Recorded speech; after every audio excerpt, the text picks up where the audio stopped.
Cześć, witajcie wielcy miłośnicy kompaktowych domów. Jarosław Koczyński z tej strony z Housemart. Witam Was z iście zimowej scenerii. Za moimi plecami to jeziorko w Grądach Szlacheckich, bo jestem niedaleko naszego domu pokazowego, ale stwierdziłem, że jest taka piękna pogoda, zastała nas zima, no to nagram dla Was Q&A-owy odcinek z plenerowego po prostu planu. Za moimi, przepraszam, plecami jeziorko, jest trochę zimno, a wokół mnie piękny las i słuchajcie, dużo puszku spadło, dużo śniegu. Słuchajcie, dzisiaj jest Sylwester, żegnamy stary rok, witamy nowy rok. Ja z tego miejsca już na samym początku tego filmu chciałbym złożyć Wam najserdeczniejsze życzenia z okazji nowego 2024 roku, który się zbliża do nas wielkimi krokami. Życzę Wam przede wszystkim dużo zdrowia, dużo szczęścia, dużo radości. Tym, którzy są w procesie załatwiania pozwoleń na budowę, życzę dużo wytrwałości i dużo cierpliwości, a tym, którzy są już w procesie budowy domów, życzę w sumie tego samego. Słuchajcie, wszystkiego dobrego na nowy 2024 rok. Nie przedłużamy, słuchajcie, seria Q&A-owa, 5 Waszych pytań, biorę się za odpowiedzi. Pytanie numer 1 w tej serii brzmi, słuchajcie, mianowicie w ten sposób. Czy jeżeli zrezygnuję z budowy, to czy opłata rezerwacyjna jest mi zwracana? Słuchajcie, opłata rezerwacyjna została wymyślona przez nas właśnie po to, żeby podejmując decyzję o zarezerwowaniu terminu na budowę domu Housemart, ta decyzja, żeby była dobrze przemyślana. Ja oczywiście każdy przypadek analizuję indywidualnie i doszedłem do takiego wniosku, że jeżeli ktoś chce przełożyć tą budowę, na przykład ma zarezerwowany termin na 24 rok, a z jakichś przyczyn nie może tej budowy w 24 roku sfinalizować, to jedna taka zmiana jest jakby możliwa, jest bezpłatna i ja tutaj po prostu dżentelmeńsko z klientami się po prostu dogaduję. Natomiast jeżeli ktoś by chciał już drugi raz przekładać termin zarezerwowany, no to niestety musi sobie zarezerwować ten termin ponownie, czyli ta opłata rezerwacyjna wówczas nie jest mu zwracana. Słuchajcie, idę do pytania numer 2.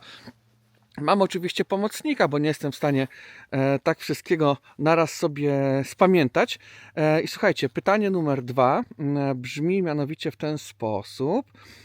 O, ciekawe bardzo pytanko. Jak zarabia się na wynajmie takich domów? No, zarabia się poprzez ich oczywiście wynajmowanie, pobierając opłatę za dobę. Innych systemów na dzień dzisiejszy nie znam. Podejrzewam, że pytającemu chodzi o to, jakiej wysokości mogą być to zarobki na wynajmie takiego domu.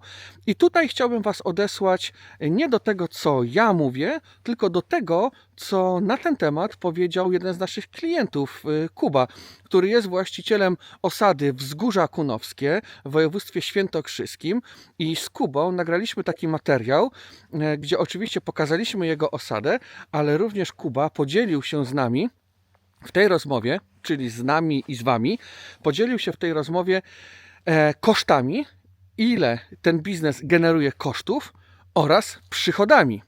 A od przychodów, odejmując koszty, wychodzi nam zysk. I to, jaki zysk wychodzi Kubie, jest podane w tym materiale. W opisie tego materiału, w opisie tego filmu będzie bezpośrednio link do nagrania z Kubą. Można zakładać, że jeden taki dom po odliczeniu kosztów generuje zysk na poziomie 70 000 rocznie, ale oczywiście jest to uzależnione od bardzo, bardzo wielu czynników. Każda sytuacja jest oczywiście indywidualna i należy ją rozpatrywać właśnie w takim podejściu indywidualnym. Bardzo wiele jest tutaj czynników, które mogą na ten zysk po prostu wpływać, czy na koszty, czy na przychód, a tym samym finalnie na ten zysk. Także nie odpowiem na to pytanie, że jest to dokładnie tyle i tyle, bo ta odpowiedź nie byłaby szczera.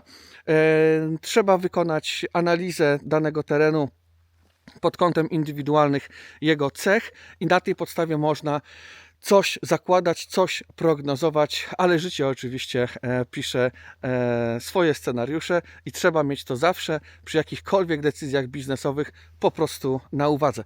Idziemy do punktu numer 3, a pytanie numer 3, słuchajcie, brzmi: kto najczęściej wynajmuje wasze domy? Czyli rozumiem, że pytającemu chodzi o to, że już zastanawia się nad taką osadą i kto jest potencjalnym klientem na wynajem właśnie takich domów.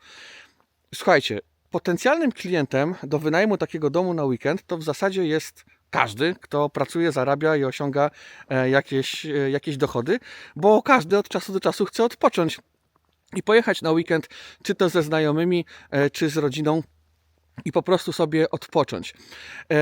To, jaki klient też do Was będzie przyjeżdżał, zależy również od tego, jaki model domu wybudujecie, w jakim miejscu, jaką będziecie mieli stawkę za dobę. No, tych czynników znowuż jest bardzo dużo.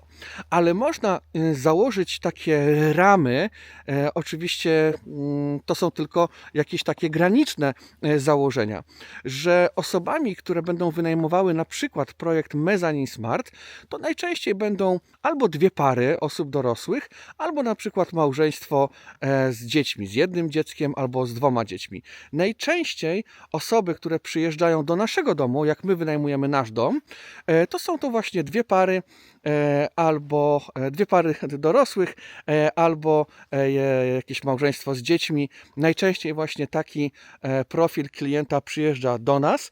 Jaki będzie konkretnie przyjeżdżał profil do Was, to tak jak mówię, wiele zależy od czynników zewnętrznych, czyli od tego, gdzie ten dom Wasz jest zlokalizowany, na jaki projekt się zdecydujecie, no i finalnie jaka oczywiście będzie stawka za dobę w Waszej osadzie, bo jeżeli to będą stawki na poziomie 500 zł za dobę i wybudujecie na przykład dom Family Smart, gdzie mamy aż 3 niezależne pokoje i salon z aneksem, no to możemy założyć jakieś graniczne punkty, że może to będą młode osoby, może to będą studenci, którzy będą przyjeżdżali większymi grupami, a jeżeli będzie to Mezzanine Smart, który ma jedną dodatkową dolną sypialnię i antresolę, no to już większe grupy siłą rzeczy po prostu odpadną, więc bardzo dużo zależy od tego, jaki projekt finalnie wybierzecie i jak będą poustawiane, nazwijmy to, te suwaczki z pozostałymi czynnikami wpływającymi właśnie na to, kto, kiedy i po jakiej stawce może do Was przyjechać. Dobra, idziemy do pytania numer 4. A pytanie numer 4 też krąży wokół wynajmu. 3 pytania w tej serii Q&A-owej już widzę właśnie z obszaru wynajmu krótkoterminowego. Słuchajcie, 4 pytanie. Gdzie mogę wynająć zbudowane przez Was domy? Żeby za dużo nie gadać i o nikim nie zapomnieć, bo tych osad zbudowaliśmy naprawdę sporo, to w opisie tego filmu załączę również listę osad, które wybudowaliśmy domów na wynajem. I będziecie mieli całą listę domów, które wybudowaliśmy, wraz z linkami bezpośrednio do tych osad, także każdy będzie mógł sobie sprawdzić i ewentualnie zarezerwować sobie termin na nocleg w jednej z osad, które mieliśmy przyjemność budować. No i słuchajcie, ostatnie, 5. już pytanie w dzisiejszej serii Q&A-owej i ono jest bardzo fajne, to pytanie. I takie na początku można byłoby się zastanowić, czy serio ktoś zadaje to pytanie, ale z drugiej strony przecież nie ma żadnych głupich pytań i ono naprawdę, to pytanie jest zasadne. A mianowicie to pytanie brzmi w ten sposób: czy wichury nie zrywają budowanych przez nas dachów w naszych domach, czyli czy zdarzają się jakieś po prostu zerwane dachy w naszych domach. Powiem Wam tak, budujemy domy w całej Polsce, te warunki wiatrowe w całej Polsce są różne, inne będą na wyspie Wolin, a inne będą w Bieszczadach, czy na Mazowszu, czy na Mazurach, więc oczywiście wykonując adaptację projektu do danego terenu czy do danej działki, nasi konstruktorzy weryfikują takie rzeczy i jeżeli dany dom jest budowany w jakiejś strefie, w której szczególnie mogą być te domy narażone, czy to na porywy wiatrów, czy to na jakieś opady śniegu, czy w ogóle na jakieś lokalne uwarunkowania, które mogą wpływać nam na bezpieczeństwo tej konstrukcji, to ta konstrukcja zawsze jest dostosowywana do właśnie lokalnie panujących uwarunkowań. I to może być wzmocnienie konstrukcji dachu, to może być specjalne zaimpregnowanie domu jakimiś specjalnymi środkami, które powodują, że ten dom po prostu pali się zdecydowanie wolniej lub w ogóle jest utrudnione jego podpalenie. No jest tego naprawdę mnóstwo. Ale było pytanie o wiatr. Słuchajcie, nie mieliśmy żadnej tego typu sytuacji w naszych domach. W ogóle, jeżeli się tak głębiej zastanowicie nad tym tematem, to w naszym kraju przede wszystkim buduje się domy w technologii murowanej. No to jest jakieś 90% całego rynku. I bardzo często spotykam się z taką opinią, że domy drewniane to nie postoją, bo to zaraz dmuchnie wiatr. A ja wtedy zadaję pytanie tym osobom, które hejtują budownictwo szkieletowe, to w jakiej konstrukcji jest w zasadzie dom w każdym polskim budynku, nawet jeżeli to jest dom murowany, to jaki tam jest dach? No dach jest zawsze drewniany, albo prawie zawsze, jeżeli nie są to stropy lane. A jeżeli dach praktycznie w każdym budynku, czy to murowanym, czy szkieletowym, jest wykonywany w konstrukcji drewnianej, to czy to oznacza, że w każdym z tych domów ten dach jest zrywany? No nie. Trzeba sobie zdawać również sprawę z tego, w jaki sposób działa wiatr i w jaki sposób te dachy są tak naprawdę zrywane. A wiatr, słuchajcie, działa w ten sposób, że uderza w boczną ścianę elewacji, zawija się do góry i podrywa dach. Więc jakie domy są najbardziej narażone na zrywanie dachów? Są to domy z wystającymi okapami.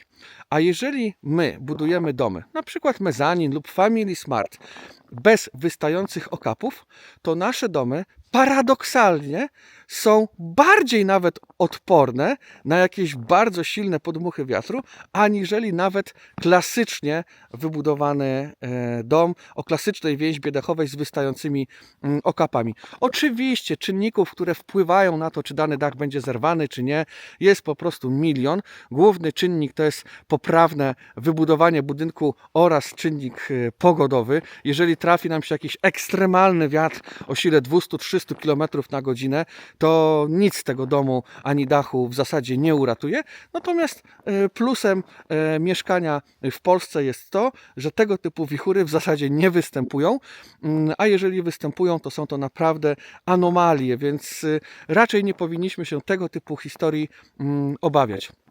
Słuchajcie, to było ostatnie z 5 pytań w dzisiejszej serii Q&A-owej. Bardzo Wam dziękuję, że dotrwaliście do samego końca.